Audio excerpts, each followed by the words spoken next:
So let's start these highlight lectures, and it is my pleasure to introduce to you Dr. David Finkelman. Dr. David Finkelman is an internationally recognized expert in space system technology and operation, airspace control, data fusion, and operation analysis. In fact, David Finkelman served for nearly 20 years as a Chief Technical Officer and Director of Analysis for the North American Aerospace Defense Command, the United States Space Command, and the United States Northern Command. Dr. Finkelman has a PhD from MIT. He's going to talk to you about space surveillance and what we know how to do today and how we do it. I can tell you he's the best in the world to share status of this very important topic today. So listen to him carefully. David, you have the floor.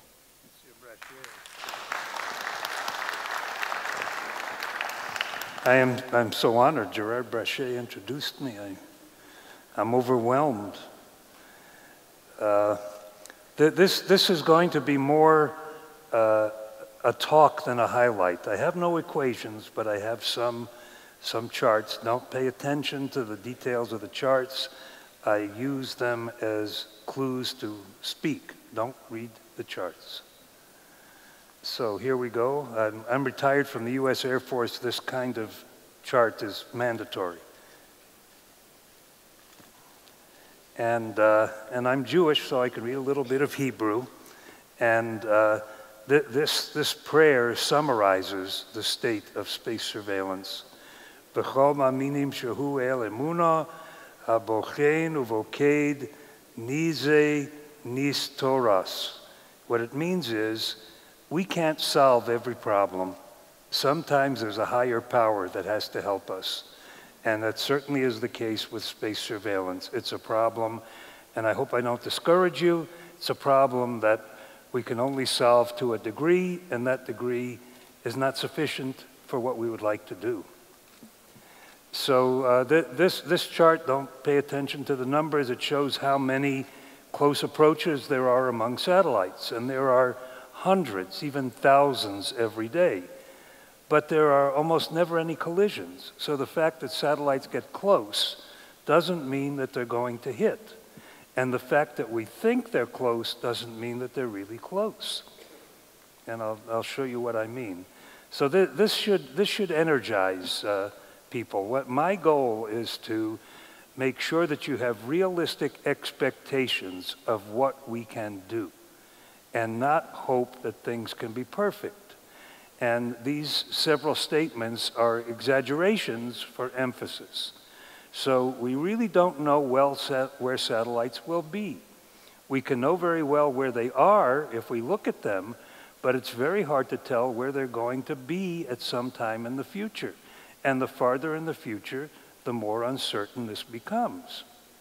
But we don't know, we don't need to conduct ubiquitous space surveillance. We don't need to be looking everywhere for anything. We don't have the resources to do that. And it wouldn't be necessary because most of the time we would not see anything. Also, we cannot prevent collisions. I hate to break this to you, but it's all a matter of probabilities. There will be collisions. Don't be surprised.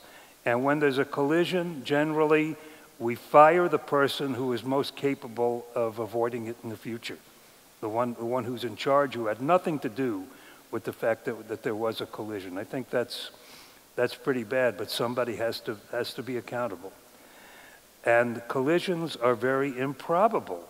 Our threshold of concern, given the high financial consequences, is extremely low. We're very conservative.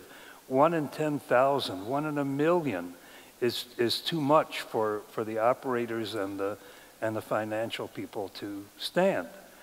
But what does that mean? That means if the threshold is 1 in 10,000, that it's much more likely that there would never have been a collision at all than what we did to maneuver made any difference. 1 chance in 10,000 that the maneuver saved the satellite, and 999,000 chances that you didn't need to do that at all. Our thresholds are very, very low. And in fact, they're lower than is assigned when you enter a medical procedure. They make you sign a release that says the probability of your dying is actually higher than the probability that there would be a collision between satellites. And the bottom one is one I think that's beginning to be understood, that debris won't go on forever. It works itself down to a size where it's really not a serious threat anymore. And there is an equilibrium. If I have time, I'll show you this. So I guess I should be pointing. Satellites don't describe nice conical sections. I know that that's a shock. Kepler was right when he spoke of planetary motion, but for near-Earth satellites, there are many, many physical phenomena that make it so that they don't describe repeatable orbits. Let's see if I can find the right button here. Is that the right button? No. Is that the right button? No. All right.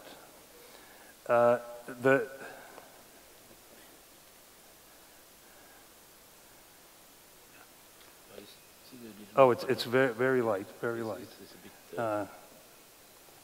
Monsieur Brachet, c'est tout. Whoops, I did it. This chart here in the upper left is from an experiment called GRACE, Gravity, Recovery, and Climate Extraction Experiment. It was 2 satellites that were identical in the same orbit, so to speak, that followed each other, one behind the other, a few kilometers apart. And from the location of one satellite, when it went over a given point, they could look at where the other satellite was and they could determine how gravity had changed, both in space and in time. And it does change. The Earth is molten inside. There are tides, just like in the ocean, there are tides in the solid and molten Earth. That changes the distribution of mass, and the satellites don't describe a uniform ellipse or a circle. There's also an atmosphere. The atmosphere goes up to 600, 700, 800 kilometers. It's not much, but gravity isn't much. And so satellites experience drag just like an airplane does. That's one of my fields of research is satellite aerodynamics. Satellites fly like airplanes. And the atmosphere changes on time scales of hours, in fact, sometimes even minutes. There are solar phenomena that change it.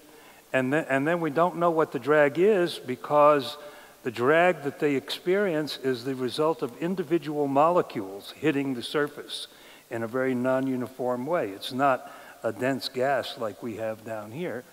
And then, as I said, there are tides in the solid Earth. So these are forces that dissipate energy. They use up orbital energy. This is why satellites don't stay up forever. That there's dissipation, they do work on the sparse atmosphere, they use up their energy, and they come down. So satellites don't follow really predictable paths, particularly not to a degree that would be desirable for avoiding collisions. Orbit estimation is hard. We have many, many different models, different descriptions of gravity, of drag, of what the sun is doing, of what the moon is doing. If the researchers are competent, they are all correct, but they're all different. It's just like predicting the weather, where you see in the United States when there is a hurricane, they show you the predicted tracks and they They span a wide area. This model says this, that model says that. It's the same way for orbital mechanics. It doesn't mean that anyone is wrong. They can all start out with the same data, the same observations, and get very different answers, and the answers are more and more different the farther in time that you choose to extrapolate the orbit. So now I'm into surveillance. I spent, as you heard, a great deal of my career in North American air defense and space surveillance, and the important thing is that surveillance must have a purpose. It's not just, I'll look at the sky and see what happens. You do it for a reason, and no reason can be absolutely fulfilled. And the degree to which it's necessary to fulfill that reason determines how much you have to spend, what resources you dedicate to surveillance. So since you're limited in resources and you have specific things you should be looking for, not necessarily objects, but also events, then you should focus your surveillance in the areas in which you should expect to see the most of what you're looking for. And here's Alice in Wonderland. I've said this several times, but it's really important. You don't look anywhere for everything. And then there are those in the United States, we say, who look for the wallet under the street lamp. You didn't lose the wallet where the light is, but you can see. So that's where you start to look. And there are some observatories that look where they can look. You know, there may not be much there, but that's where they're looking. So, and another factor, and I saw it in putting this presentation together, is that there are considerations of national security and industrial competition. Owners and operators employ proprietary orbit estimation techniques. It works for them. Others it doesn't work for. There's national security. Nobody wants to tell you where their satellite is. And I had that difficulty, even though I'm, totally objective. I don't have any programs that I'm trying to emphasize. I don't work for a company that's trying to sell anything. Still, it was hard to get information from people, even for a presentation like this. So we need to collaborate, but we've got a long way to go. These are some of the observation locations on the Earth. I have several slides that show you what they are. It looks like there are a lot. That's only because the names take up a lot of space. There is a deficit in the southern hemisphere, and that's because the southern hemisphere is mostly water. There aren't many places on land where you can put a fixed site. Also, some of the orbits that are most important are highly elliptical Molniya orbits that go very fast across the southern hemisphere, and through the atmosphere. That's where the orbits change the most. And we don't have much that can look down there, nor do I think we ever will have much that can look down there. I made up satellites, a LEO satellite, one in between, like a navigation satellite. And this is the ISON telescope network from our colleague Vladimir Agapov, who has telescopes all over the world that coordinate and collaborate. What you should know is that radars do not have enough energy concentrated to actually do very much in observing satellites in geostationary orbit. Almost all of the information we derive from satellites in geo are from telescopes. Telescopes are not very good for anything else.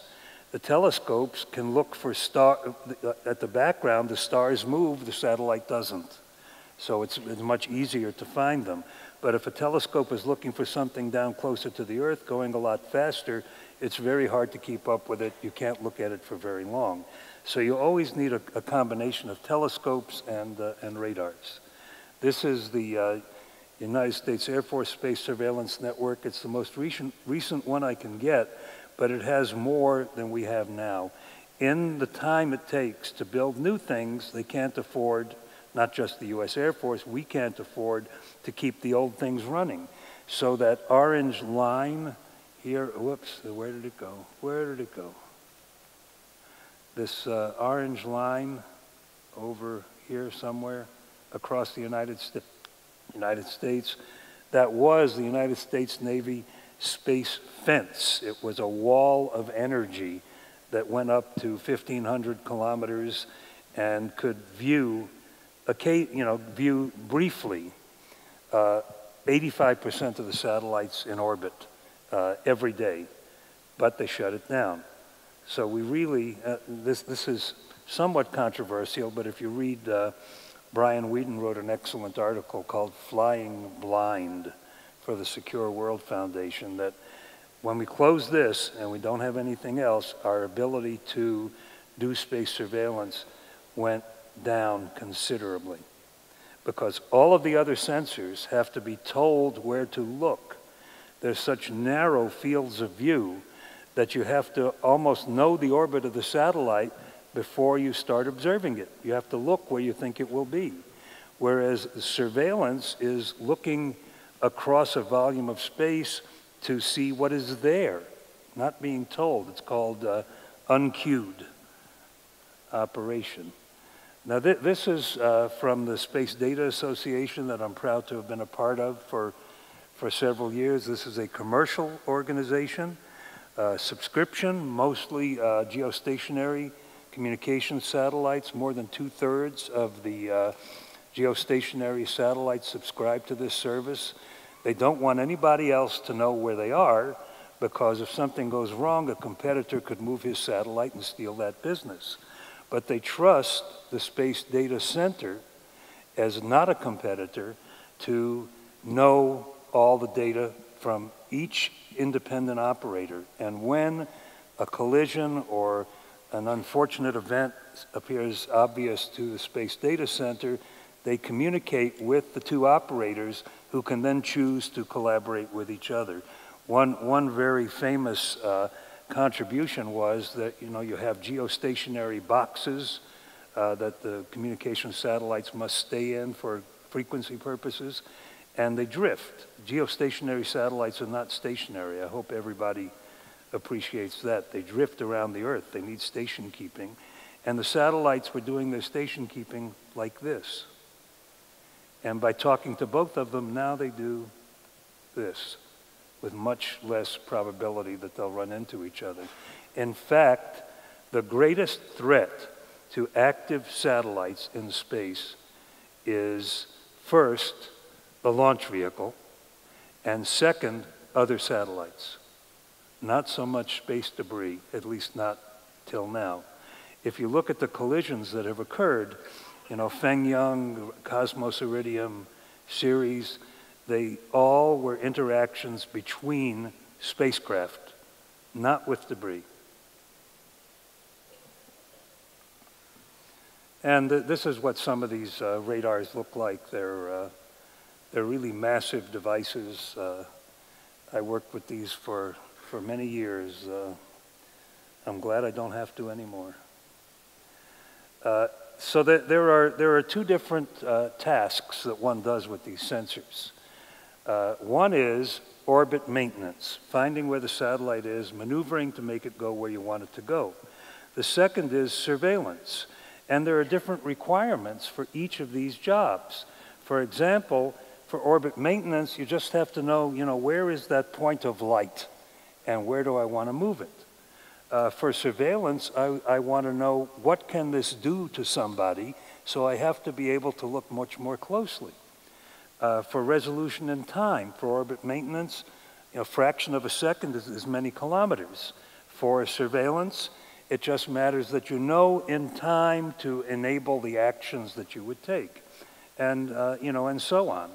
So we use our sensors, particularly the U.S. Air Force, for both purposes. And it's like a four-wheel drive automobile. It's not as good as a tank off-road, and it's not as comfortable as a sports car or maneuverable when you're on the road. It's a compromise. This is a fictitious example of, at the top, Those are the intervals of time in which the radars, all of the radars taken together, could see this fictitious satellite. In the middle is the US radar, and at the bottom are all the telescopes. So if you look at it, it looks like the whole day is filled in, right? Something can see this satellite all the time. But you have to be very careful because all these sensors are not equal. They don't all have the same stability. They don't all have the same resolution. They don't all see objects above the same threshold of illumination or visibility. They look over different volumes of space. So it's, just the fact that you see a satellite doesn't mean that you can take all these observations and put them together and get a uniformly good result. So I have an example here of what I mean by real focused surveillance. And the purpose is I want to protect the Iridium satellites. And one thing is that the Iridium constellation is very robust. So I can lose some and still not compromise the capability a lot. Another is that surveillance resources are limited. They're very high inclination, and not many sensors can see over the top of the Earth. So the approach that would be used, I hope, is that you focus capabilities of the sensors in the area in which the satellites are most vulnerable and the threat is most dense. So this is the Fylingdales, not Flyingdales, Fylingdales radar in the UK, and it shows Iridium satellites flying overhead, and this is a depiction of what that radar can do. So up at the top in the green and blue region, that is where you would see the most Iridium satellites during the day. This is azimuth coverage. And the black in the middle means you would hardly see any. So it pays most to look up in that region, in that direction, if you're interested in knowing the state of the Iridium constellation, not everywhere. And this is the manner in which you could see the debris from the Iridium-Cosmos collision. And of course, they were in the same kinds of Iridium orbits, but nonetheless, there is a region in which the threat is most densely concentrated too. So it fits together. You want to look there most of the time to find out if Iridium is in any jeopardy.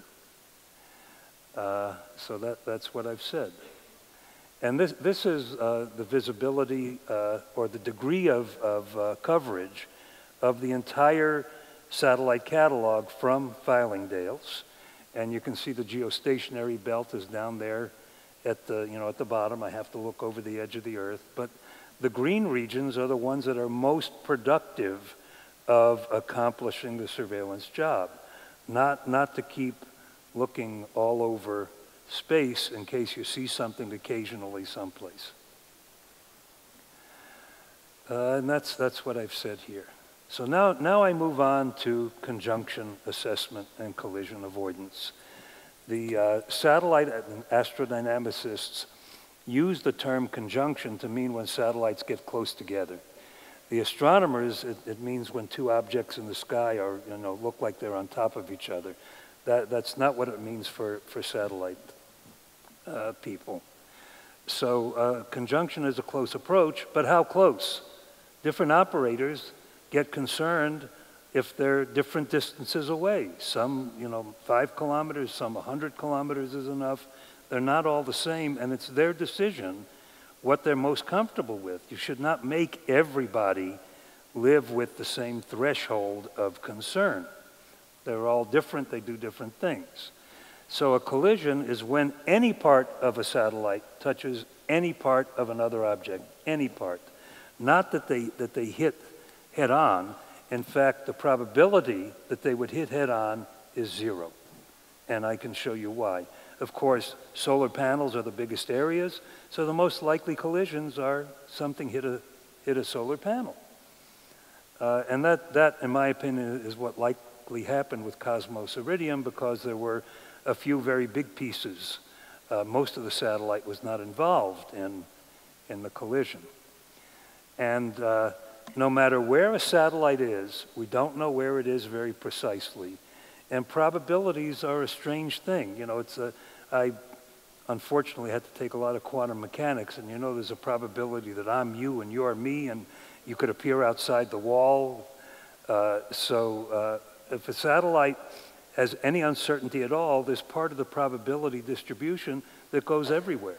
So the fact that the satellites are a mean distance far apart doesn't mean that they won't hit. They could still hit. It's very improbable, but they could still hit. On the east coast of the United States, in the southern United States, they had the rain that comes once every 1,000 years, twice in 1 week. So you have to understand what the statistics really mean. It doesn't mean it won't happen for another 1,000 years. And let's see, the IADC was very wise in not stating things precisely. And what they said about conjunction assessment was, as you see there, that actionable conjunction assessment requires precision trajectory information with quantified uncertainty. The uncertainty is absolutely essential in determining what the probability of collision is. If you knew where the satellites were precisely, exactly, they would never hit because they'd follow that line all the time, and the lines don't intersect at the same time in the same place.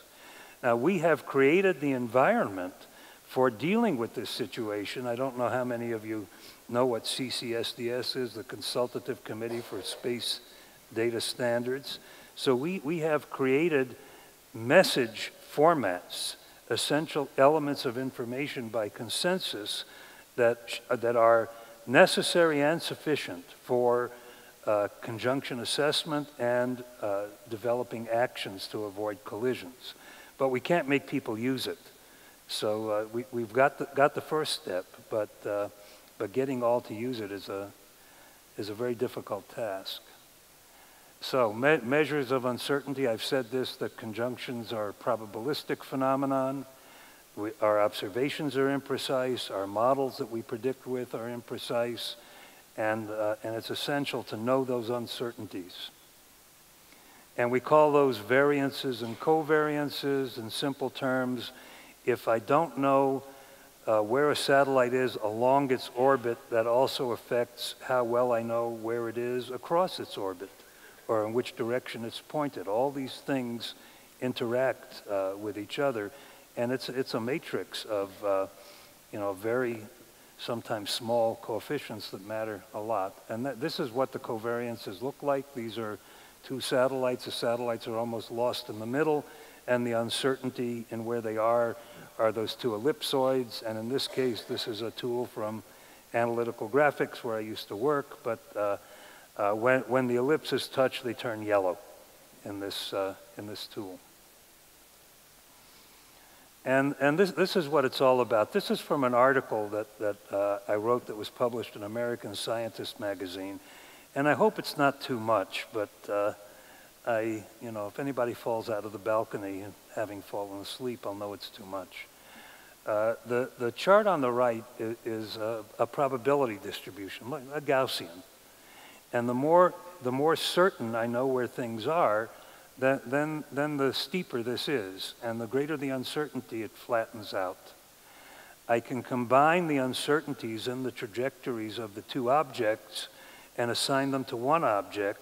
I can take the areas, the sizes of the objects, and assign them to another, and to the other, and that's what this is. I have this volume of probabilities, very improbable at the outside, very probable on the inside, and I fly this combined satellite through here, and the volume that it subtends is the probability. Now what is interesting, and I hope it can be appreciated by all, is that there is a maximum probability that if I know precisely where the satellites are, it's not very probable that they're going to hit. If I know very poorly where the satellites are, they could be anywhere. And the likelihood that they would be in the same place at the same time is also small. So there is a value of the separation between the two satellites at which that probability is a maximum. It goes down in both directions. So if I have a low probability, that doesn't mean that they're not going to hit and that I have confidence in it. What it means usually is I'm stupid. I don't know enough about them. The uncertainties are large. And the way I can discriminate is if they get closer and closer, then if I'm stupid, the probability will go up. If I'm smart, the probability will go down, and I'll have to monitor it over time. That's what this shows. And here are examples. See, these two charts on the top and the bottom have the same probability that they're going to collide. One of them I know very well where the satellites are, and you see they're very far apart. And the other one I don't know very well, and they could be anywhere in these large volumes, and the probability is they wouldn't be in the same place at the same time, I think. It's not true, but I perceive that because I don't have enough data, and the data I have is very bad. Now, how do I choose how close is close? This is another concept that'll put people to sleep, I hope. But this is the probability that I captured all the pairs of satellites that were going to collide. So you see it goes, whoops, where is it? It starts, damn it, pardon me. Old fingers. So it starts out at 0 and goes up to 100%.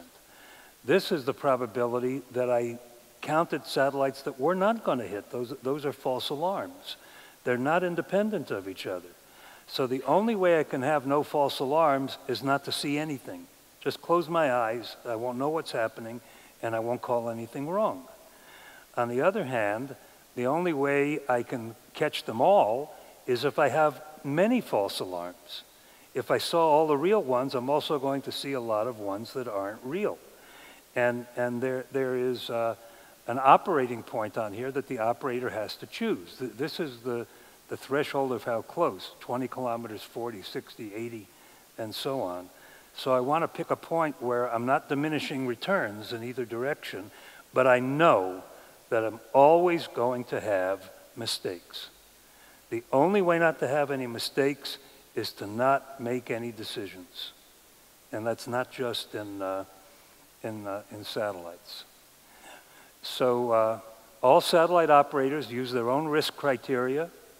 As I said earlier, no one can really claim that any maneuver they make actually avoided a collision, because the probabilities and the thresholds are such that it's much more likely there would not have been a collision. But each operator knows best where his satellite is.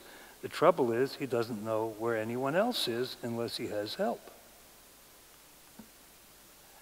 So we have developed what we call conjunction data messages. The US Air Force, CNES, and others, ESA, have adopted this that provides the information required to develop courses of action and be able to collaborate. And I won't go through them in detail, but one part of it that's very important is a process called data alignment. If the clock that one operator is using is off by a fraction of a second from the clock another operator is using, their perception of where their satellites are different by many, many kilometers.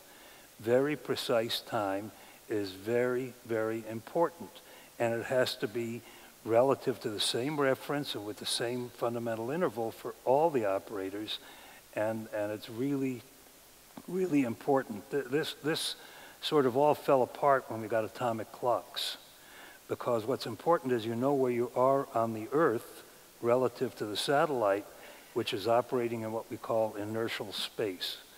The satellite doesn't care where the Earth is or that the Earth is turning. It's a mass, and it's going around that mass. Atomic clocks don't measure the rotation of the Earth. Clocks used to measure the rotation of the Earth. The sun comes up, the sun goes down. Changes every day, but they measure the rotation of the Earth. Atomic clocks need a correction. that's provided by the International Earth Reference Association on Ile-de-France in Paris. And you have to be really, really careful. Astronomers and astrodynamicists depend on time more than anybody else. And then there are different reference frames. You have to know what shape you assume for the Earth and where the Earth is. So this I'll skip over. Now here is an example of what the differences between operators really mean. At the top, NASA for the space station uses a keep-out region that they call a pizza box. It's 3/4 of a kilometer, 5 kilometers by 5 kilometers. Some use a parallelepiped, 5 kilometers by 5 kilometers by 25. And you see in that top curve, or I can see if I look closely, that one of these would show a close approach and the other would not. One operator would think something is close, and the other operator, it's not in my box, so I'm not going to worry about it. And it's the same on the bottom, which is also very difficult for me to see up here. Yeah, the one on the right is a 3-kilometer sphere, and the one on the left is the criterion is when the ellipsoids touch. And you see the 3-kilometer sphere, that satellite track goes way outside. The operator wouldn't be concerned at all. But the operator that's using the uncertainty ellipses, he feels he's in jeopardy. So somebody has to coordinate all these things, make sure that everybody understands. And that's an important point. I was involved, still am involved in international standards for space flight. And what's important is that everybody not do things the same way. Diversity is good. Getting different answers is good because it leads us to understand why the answers are different. If everyone did things the same way, we would all make the same mistakes and get in the same difficulty. So that's not common wisdom either, I suppose. Everybody's more comfortable if you do things the same way. And if they didn't follow the steps, then you fire them. This is a workflow chart. It's in an ISO document 16158. It's best practices for collision avoidance. And you have orbit data, and then you filter out the satellites for those that are far away and can't hit. And then you screen, do they come close enough, whatever that means. And then you do a probability of collision, and then you start coordinating. And CNES in its Caesar process, this is what they do. What's important in all this is that no one relies totally on the collision warnings that are provided by the US Air Force. And they should not, because they all use different models, they all have different criteria. Many of them start with, I got a warning from the Joint Space Operations Center, but then they all move into using their own models, their own observations, confirming or denying, and conducting the collaboration. These are statistics from ESA, the ISOC in Darmstadt, that show over the years how many maneuvers and how many warnings there were. What to take away from this is the warnings that came from the Air Force and the actual warnings that ESA perceived are quite different numbers. And this is another important point. We use the least energy to avoid a collision when we start the maneuver early. The trouble is that as we gather more data, as time elapses, and we know better where the satellites are, then it's very likely that there wouldn't be a collision at all. So we started to move, and we didn't need to move. On the other hand, if we wait until as late as possible so that we're absolutely sure we must move, then it takes a lot of energy to move. And there are some classes of satellites that actually couldn't move. That's one of the concerns we have about CubeSats, that some have maneuver capability, some don't. But if the whole CubeSat were just made out of propellant, it was nothing but a rocket engine, it could still not avoid some of the more serious collision situations. It just doesn't have the energy. And there are different criteria depending upon where the data came from, how good the data is used. This is from ESA. I just want to show that there is collaboration, there are differences, but we understand the differences. And this is the commercial ComSpock that Analytical Graphics is under contract to a number of satellite operators. They also have their own surveillance telescopes and a few radars. Nobody has enough coverage to do what everybody needs, and we really need to make all these things work together to share the data, but there are so many political, financial, and other reasons that I won't say it may never happen, but it's going to be very, very hard, very hard. This is one of the ComSpock displays. They have a website you can go to, just Google ComSpock. So these are the conclusions for avoiding collisions. We need to know what the uncertainties are. If you measure that it's 100 kilometers and it's really 100.1 or 99.9, you need to know that in order to determine the probabilities of collision. That those at risk verify and validate the warnings. They don't, it's not that they don't trust others, it's, we had our President Reagan who said, trust but verify. This is trust but verify. And virtually all parties that do collision avoidance do it in the same process, the same sequence of steps. They may use different models, they may use different sensors, but it's fairly, fairly uniform what you have to do. And it's hard to decide whether to maneuver.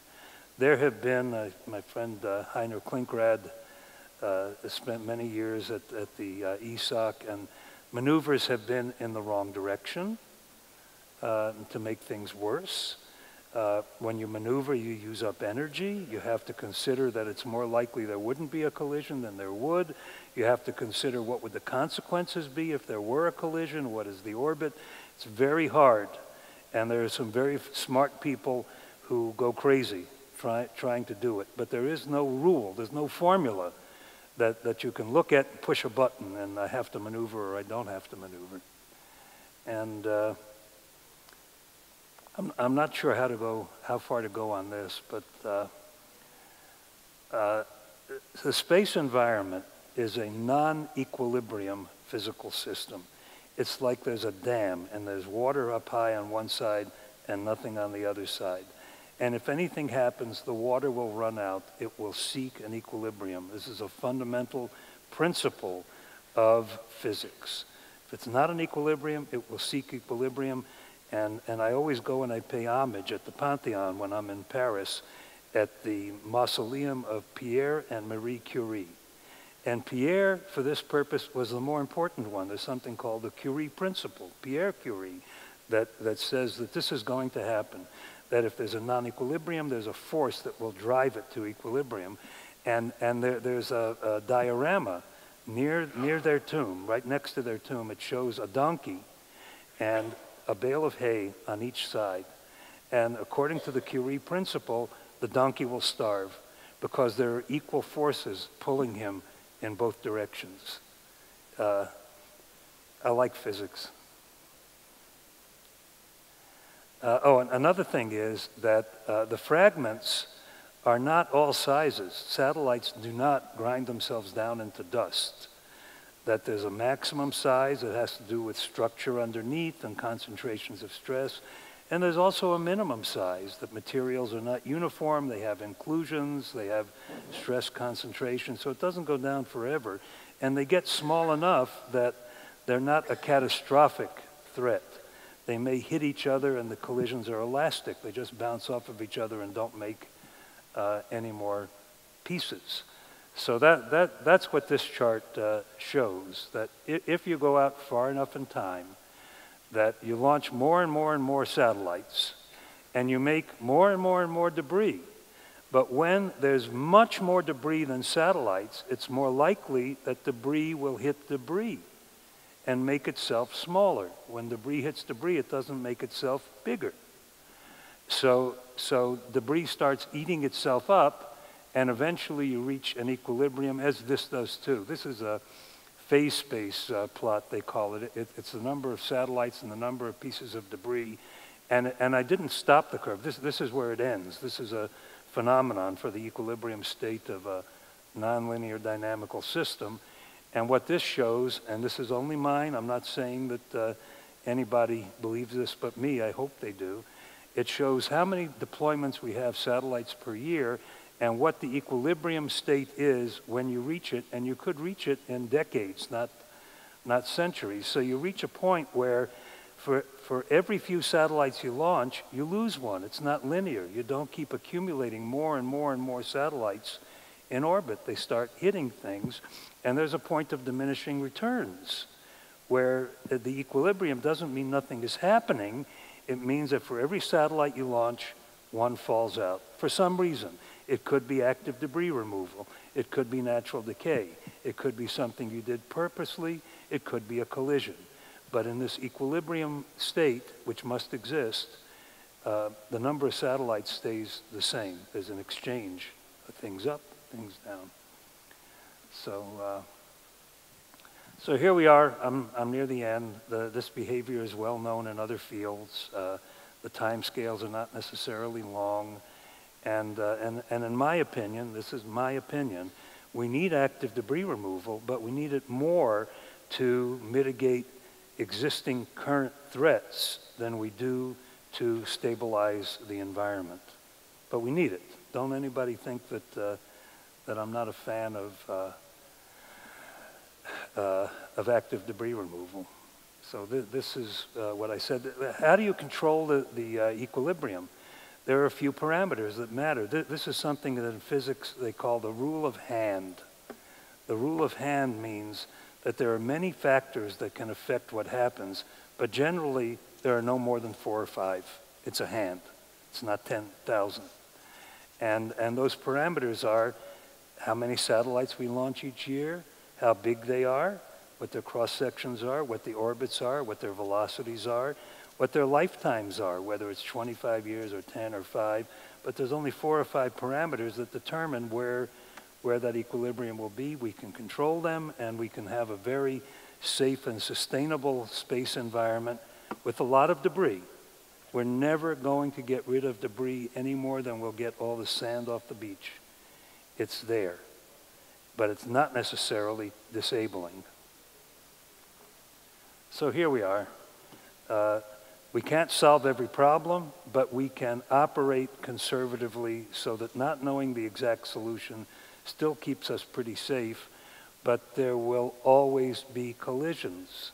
We can mitigate the consequences, we can exchange information, but sooner or later, sometimes sooner, there will be collisions. It doesn't mean anyone did anything wrong. It's just inevitable, just like, you know, the sun will come up in the morning, sometimes. And I guess that may be it. So nobody fell out of the balcony. I'm still standing up. I'll stand behind the podium for a while so you can throw things and you can ask questions. Thank you, David, for your talk.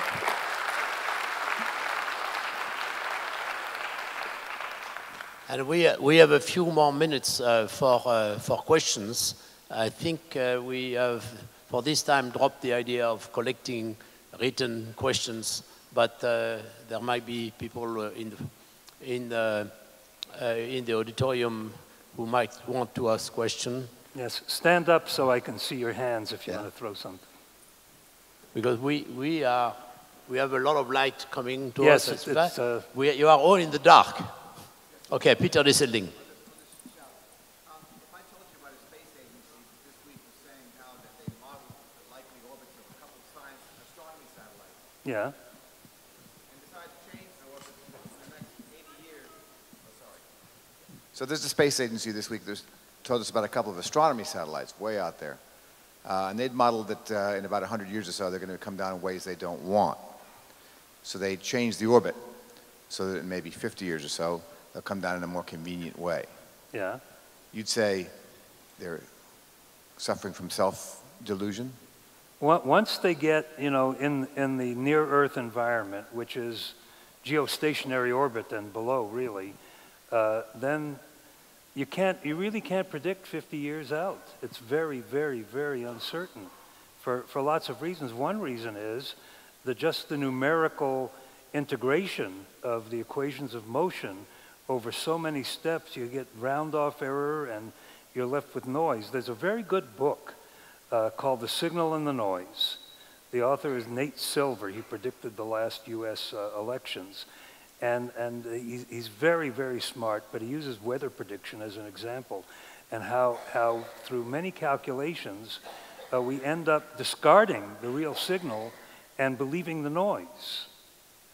So yeah, you can't, maybe in deep interstellar space, you can do that, but once there are all these dissipative influences of atmosphere and molten earth and so forth, 50 years is, I don't believe, I hardly believe 50 days.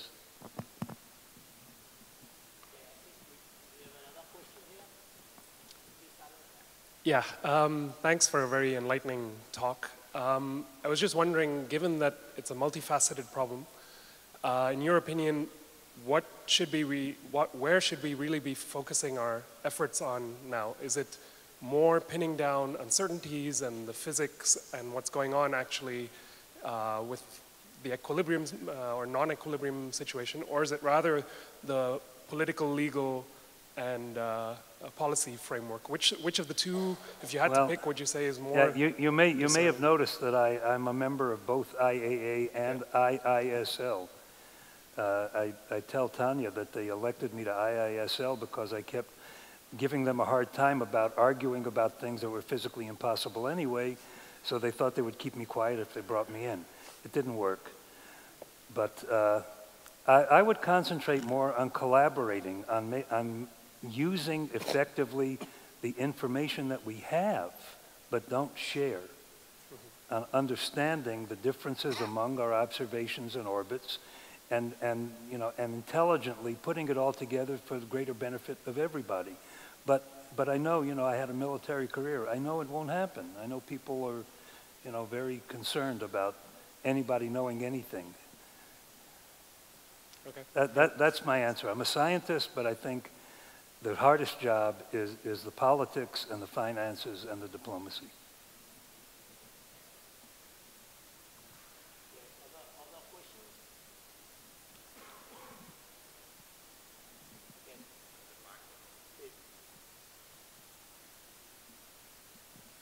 A lot of effort goes in having a system on a satellite. At the end of life, you just bring the satellites back in a controlled manner, especially if they're large and they won't burn. Yeah, would you say that makes common sense, or is it a waste of time? Was it a waste of time, you Now, say? would it be a waste of time, or you think it's worthwhile? No, all the effort that goes just to avoid having debris in the first place? I said we can't solve every problem as well as we'd like to, but we have to solve the problems as well as we can. No, definitely it's not a waste of time, and ADR, better and better sensors, but as I showed, there's diminishing returns. It doesn't help you avoid a collision to know that there's a screw on the right side of the satellite.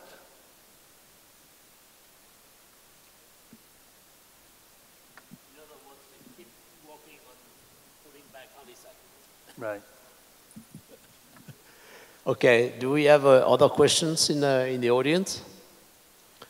I mean, you have understood that this is an interesting problem and a difficult one, where one needs to understand exactly what is at stake before deciding what measures need to be taken and what are the smart measures and which one are not so smart. And collision avoidance is not such a simple thing. But I do recommend, it's a shameless self-promotion maybe, the article I had in American Scientist magazine. It's about almost 2 years ago. It's freely available on the internet, and much of what I said is in that article. It's maybe 7 or 8 pages. It's not written for an expert. In other words, you can distribute to your friends in the IISL, right? I don't make any money on it. Well, we'll conclude here because time is off, and I will thank David for his brilliant talk, as always. Thank you very much, David. Thank you. I'm honored. And thank you for the audience for your attention and the questions that came to David. Thank you very much. Have a good evening.